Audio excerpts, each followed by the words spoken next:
Halo, nama saya Johnny. Saya berasal dari Manggarai Flores. Halo, nama saya Johnny. Saya berasal dari Manggarai Flores. Saya lahir tahun 1982 bulan Mei tanggal 22. Saya berasal dari keluarga Katolik. Saya anak pertama dari 5 bersaudara.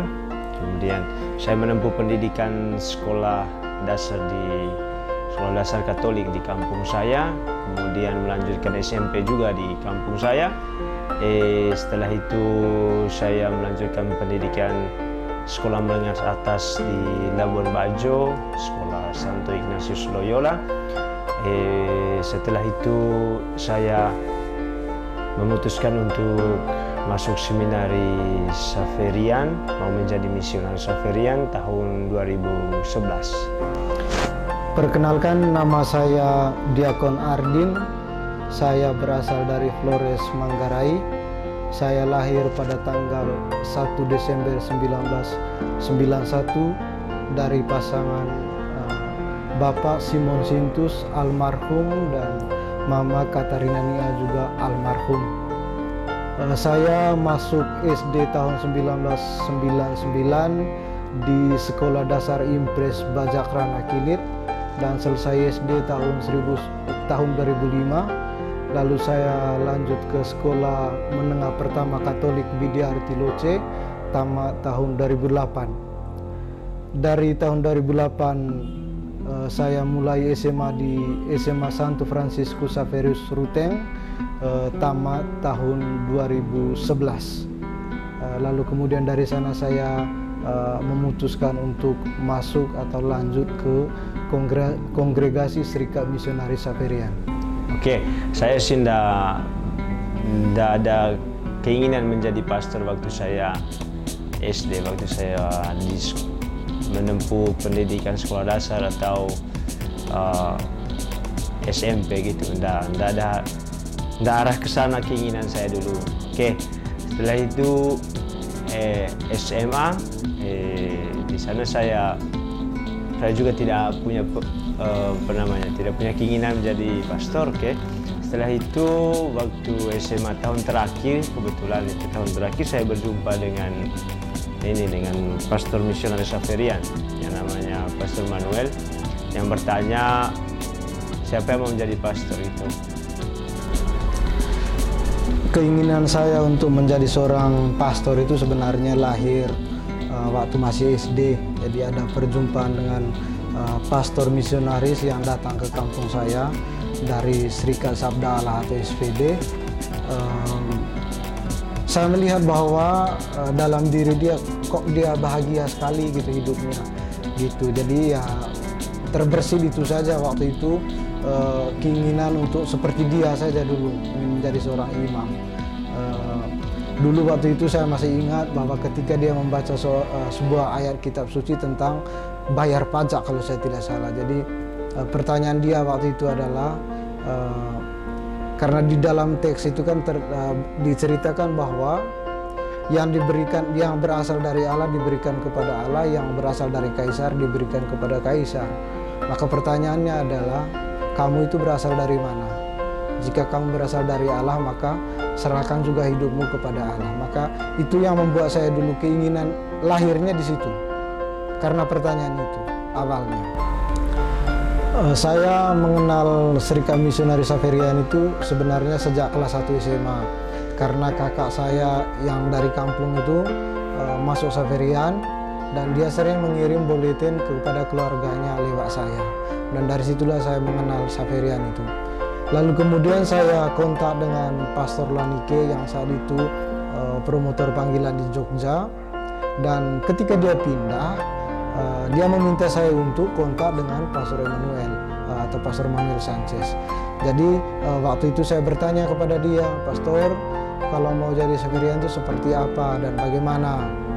Lalu dia menjawab saya waktu itu, kamu tunggu di sana, nanti saya akan datang dan kita akan bicarakan apa yang perlu kamu persiapkan dan bagaimana proses menjadi seorang Xaverian itu. Maka terjadilah itu pada bulan Maret atau April 2011 dia datang ke sekolah saya di SMA Fransiskus, dan kami jumpa di sana dan memulai petualangan katakanlah untuk menjadi seorang calon Xaverian itu. Saya kenal kongregasi misionaris Xaverian itu karena memang saya tinggal di asrama. Di asrama di satu sekolah namanya Sekolah Santo Ignatius Loyola bersama dengan saya sekolah bersama dengan seminari. Jadi saya kenal banyak kongregasi juga. Tapi saya tidak punya pengetahuan yang dalam tentang kongregasi misionaris Xaverian. Jadi saya kenalnya benar-benar waktu ketika datang Pastor Manuel sebagai promotor panggilan yang menjelaskan apa itu kongregasi misionaris Xaverian. Dari situlah saya merasa tertarik untuk menjadi misionaris Xaverian itu. Setelah perjumpaan dengan Pastor Manuel di Ruteng bulan April itu, akhirnya saya menyatakan keinginan saya kepada dia bahwa saya mau menjadi seorang Xaverian, dan dia juga memberi saya beberapa soal untuk dibuat tes gitu kan untuk masuk Xaverian. Dan setelah semuanya itu lewat, saya memberitahukan kepada orang tua. Waktu itu mama masih ada, dan ternyata mama saya itu tidak mengizinkan saya untuk menjadi seorang misionaris karena katanya tinggalnya jauh, dan saya sebagai anak bungsu itu bagi dia itu sangat susah jauh dari saya. Maka itu menjadi salah satu juga bahan pertimbangan waktu itu. Tetapi keinginan saya untuk masuk Xaverian itu semakin kuat juga. Saya katakan kepada ibu bahwa ya saya mau berbeda saja dari kakak-kakak saya yang lain yang sudah menikah. Jadi kalau ibu mau punya cucu dari saya, sebenarnya dari kakak-kakak saya itu sudah cukup karena sudah banyak cucu kan. Jadi itu ketika saya mengatakan itu kepada ibu saya. Dan kemudian ketika saya memulai perjalanan itu, pada tahun kedua itu di Xaverian, ibu saya akhirnya merestui, dan kemudian setelah dia merestui itu dia meninggal. Jadi dari tahun pertama, tahun kedua, akhirnya sampai kaul pertama itu, saya merasa bersyukur bahwa pada tahun kedua itulah ibu merestui saya, karena perjalanan saya waktu itu masih panjang, dan saya bersyukur bahwa akhirnya ibu merestui. Setelah berjumpa dengan Pastor Manuel, dalam dialog dengan dia bertanya tidak hanya ke saya ya, ke teman-teman juga, bilang gini, ini satu kongregasi yang mempersiapkan para calon misionaris yang pergi ke seluruh dunia, itu ke luar negeri. Nah itu yang membuat saya tertarik dulu, jalan-jalan ke luar negeri menjadi Xaverian itu. Dan saya bertanya kepada pastor apakah bisa ke Brasil, dia bilang iya, masuk aja Xaverian, dia bilang itu. Jadinya ya itu tertarik saya, motivasi awal saya dulu mau menjadi Xaverian, mau jalan-jalan ke luar negeri. Tapi dalam perjalanan memang saya melihat memang cara Allah itu memanggil saya itu terlalu sederhana gitu. Dia memanggil saya dengan caranya yang bahkan sangat-sangat sederhana gitu. Nah waktu itu setelah mau mendaftarkan diri, lalu ada pertanyaan-pertanyaan, kemudian kalau wawancara juga dengan Pastor Manuel ya lancar-lancar saja begitu. Tapi saya tidak beritahu ke orang tua saya, ada sepupu saya yang beritahu kalau saya mau masuk seminari gitu. Lalu setelah saya balik ke kampung, selesai ujian, ya saya mengutarakan apa yang menjadi keinginan saya. Ayah saya kelihatannya fine-fine aja gitu kan, tapi ibu saya tidak terlalu, dari wajahnya membicarakan banyak hal, kira-kira mengatakan iya tidak gitu, kayaknya ragu gitu. Karena memang mereka mempersiapkan merencanakan hal yang berbeda, yaitu sekolah guru saja atau setidaknya masuk di satu universitas untuk setelah itu bisa selesai cepat sekolah dan membantu adik-adik saya gitu. Tapi saya punya pilihan yang lain, dan pada akhirnya ayah saya yang menulis surat juga untuk persetujuan untuk masuk seminari gitu. Yang menarik menurut saya bagi seorang misionaris dari seorang misionaris Xaverian adalah karena mereka berjanji atau bersumpah untuk pergi bermisi di luar negeri.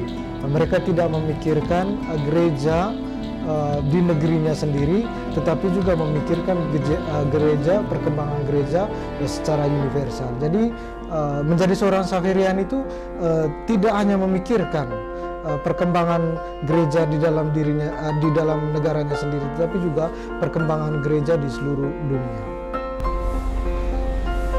Yang membuat saya merasa senang dan bertahan menjadi misionaris Xaverian adalah saya merasa dicintai oleh Tuhan dalam panggilan ini. Maksud saya adalah dimana saya sungguh-sungguh merasa dicintai dan saya mau membagikan pengalaman iman itu, pengalaman merasa dicintai bahwa Yesus Kristus itu mencintai saya. Oke. Lalu yang kedua adalah saya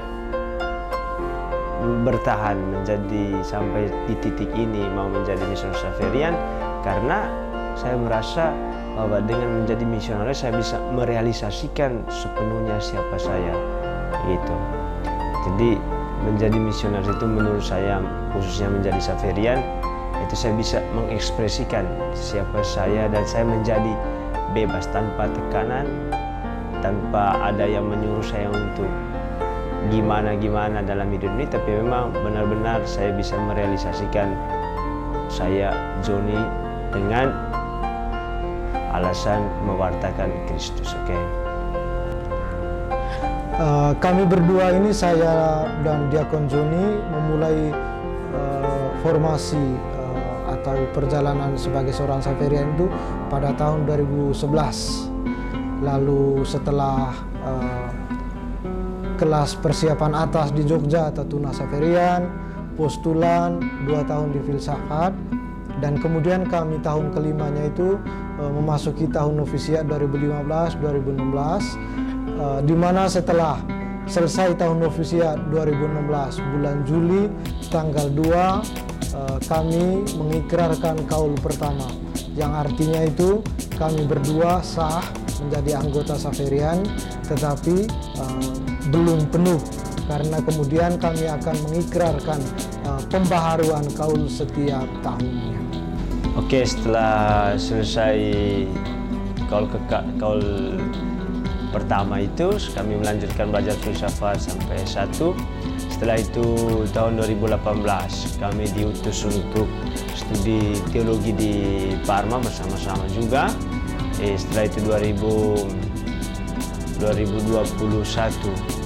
kami mengikrarkan 2022 kami mengikrarkan kaul kekal. Setelah itu Desember tahun lalu 2022 kami ditabiskan menjadi diakon. Oke. Setelah jadi diakon dan selesai juga sekolah teologinya di sana, dan kami kembali ke Indonesia untuk ditabiskan tahun ini. Oke. Belajar bahasa mereka, belajar cara berpikir orang di sana, belajar bagaimana mereka hidup. 4 tahun belajar filsafat, kemudian saya 4 tahun belajar teologi di Italia.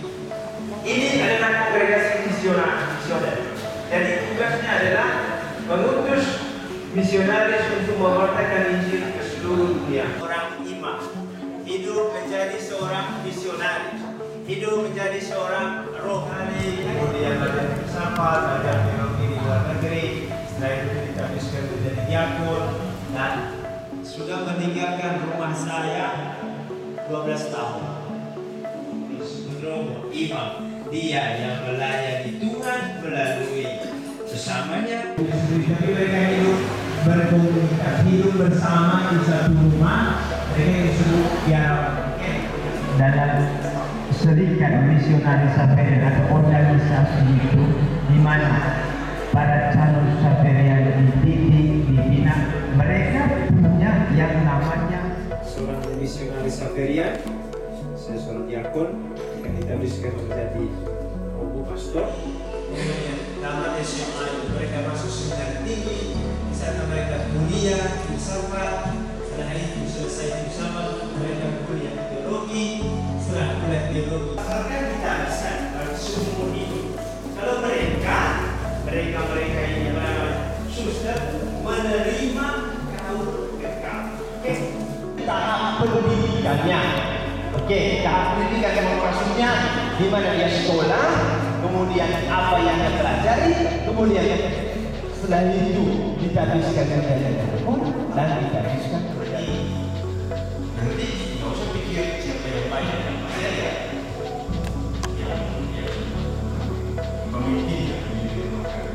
Yang berat itu mungkin sekali waktu mama meninggal. Karena saya waktu sudah nggak ada semua. Waktu meninggal mama itu saya merasa sudah tidak ada harapan lagi. Artinya ada dulu keinginan bahwa dengan menjadi pastor kan kebanggaan tersendiri bagi orang tua ya. Pastoralnya selama setahun, jadi kesempatan untuk animasi juga waktu itu. Jadi pertama kali tabisan diakon di sebuah paroki yang biasanya di Italia itu kalau tabisan diakon itu di katedral. Nah, untuk orang muda jangan takut, jangan ragu. Kalau di dalam hatimu ada benih-benih panggilan untuk menjadi seorang misionaris, menjadi seorang imam projo, berusahalah untuk menjawabnya.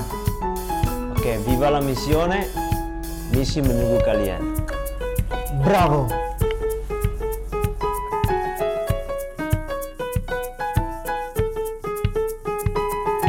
Jadi